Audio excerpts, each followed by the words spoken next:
Alita is dropped into this world, and through her eyes, you are experiencing everything for the first time. I knew when I did Avatar with Weta that Alita would not only be possible, that as a character, she would be spectacular. Hi. When we were making Avatar, I would tell people we don't need to be photoreal because you can't tell me what real is on Pandora. We only needed to be photographic. For Alita, we're on Earth. Alita needs to be photoreal so that she can stand right next to Christoph Waltz and look together, of one in the frame. Alita is probably the most ambitious digital character that we have created. That's so good. There's no better way of doing that than capturing a performance from a real human. Performance capture gives you the body and the weight and the realism of the expressions. The way the performance capture process worked is we had a number of cameras placed around the set that would record markers on the actor's physical body. The system would interpret that marker and put it into three-dimensional space and create a skeleton to go inside a CG model to drive that CG model's performance. This body, it has the power I need. I feel a connection to it. I can't explain. This could be who I am. It takes some getting used to. You're wearing a helmet with mic pack, battery, microphone, a titanium boom, a recorder. You're zipped into the suit and you have gloves. It's all the difference in the world for us being able to work on set and actually capture an actor in a proper environment, because you just get a better performance from the actors. Performance capture tends to lend a lot of credibility because you get all of the weight, you get the physics. That also needs then to be taken to the next level when you talk about something like representation of manga.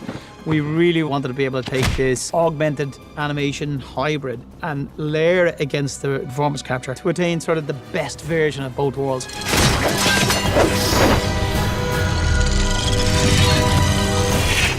What changes it from being motion capture to performance capture is that simultaneously with capturing the body's performance, we are capturing the facial performance. It's all about this. If you can make the audience believe that that character is real in a tight close-up,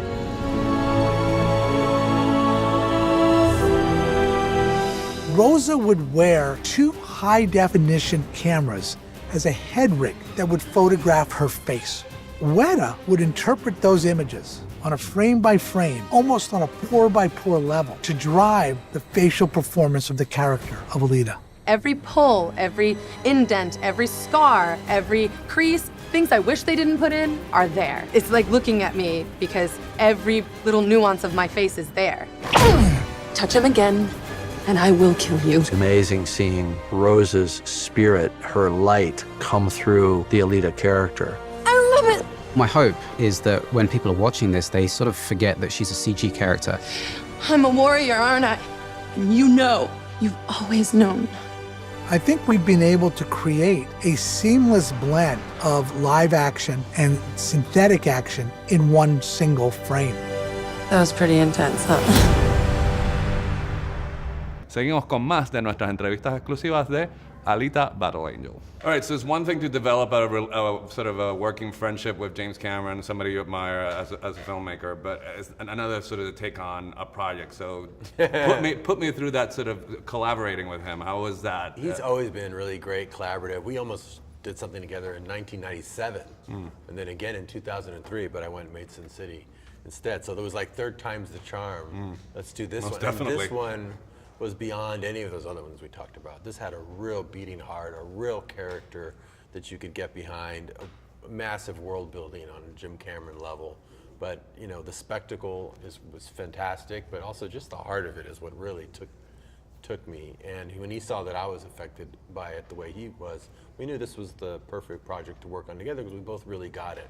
And we both had daughters that we wanted to make this for, and felt we both related to her, even though, you know, we're men, we relate to this 13-year-old girl who you know, feels she's insignificant, wakes up in a trash heap, but finds that she has an inner power to actually change the world. That's a great message that'll play to anyone in the world. So that's also something that Jim does. He affects people around the globe with his stories. And it felt like it had all the DNA of a great Jim Cameron film and something that I aspired to make. So Rosa, I mean, the role really is a gem. That, like, we could be here all day talking about what's great about Alita. But one of the things that really impressed me with your performance is that the fact that she's supposed to be a blank slate, but her personality comes out in different interesting ways. So talk to me about sort of charting that journey and when this aspect of Alita comes out and having him guide you through that.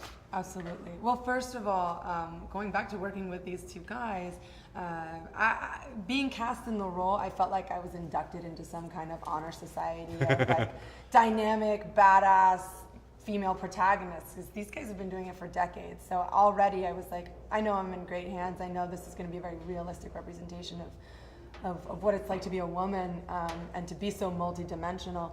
Alita grows exponentially throughout the film. She's in a doll-like body, let's say about 13, 14, and then she finds her body and she goes through this metamorphosis and becomes a woman. It's quite literal, you know, in the beginning. This is not her body, you know, she kind of feels like she's awkward foreign to it, and she's awkward. And then by the end she finds her body and it's more her. To me, that's a clear trajectory of what it's like to go through the formative years of being a woman, or anyone's formative years. You know, when you start out, you feel like you're exploding out of your body. You feel it feels foreign to you. Once we got to this part of it, the Kansas bar, I said that's going to be a good 15, 16-year-old area for me, because this is where she shows her bravado. This is where she starts jumping into uncomfortable, dangerous situations with total glee, you know. And this is where really her rebelliousness is going to start popping out, because she does it, against all advice from Ito, her father, who's just trying to protect her. And then when she finds her body, she's found herself, and this is when she becomes a woman. John, the merging of Troublemaker and Lightstorm, I like the fact that you said that Lightstorm learned from Troublemaker. What did you guys learn from his sort of way of doing things? Well, I think Robert brings a practicality to his filmmaking that sometimes we forget about when we're doing, you know, the movies just at Lightstorm. And I think that going to Austin and seeing how Robert had done his prior movies, we were able to create an efficiency on the production. But Robert was able to embrace the style of doing the visual effects, where we took the time, you know, there, so it was that balance, and I think it turned out pretty good. Oh, the movie rocked, so my time's up. They're going to throw me out. Nice. Mucho gusto. See you again, sir. I'd rather rule in hell than serve in heaven. There are watchers all over the city. Destroyed the girl called Alita.